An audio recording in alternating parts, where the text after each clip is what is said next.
race, you have to stop quite completely the bike and put the maximum acceleration that you can.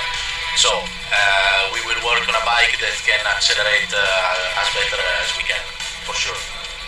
This year we will see the final configuration, but in general, if you have more weight on the front, for sure you can accelerate better and doesn't win.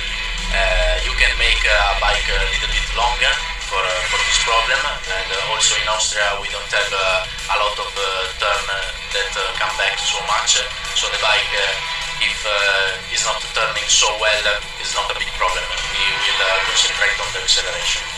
For the braking is important to work a little bit, so if you have too much weight on the front you can go too much on the front of the braking, so for this reason the compromise is this one.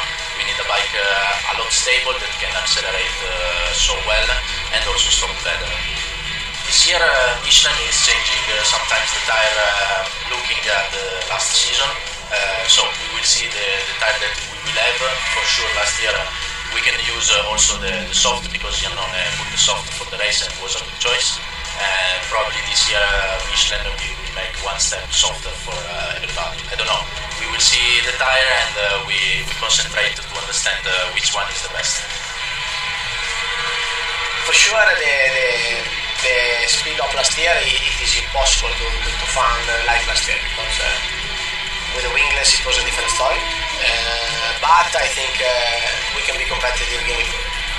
We think in Austria probably the best track for Ducati, so we must be optimistic and just think about the next one, learn from the mistakes and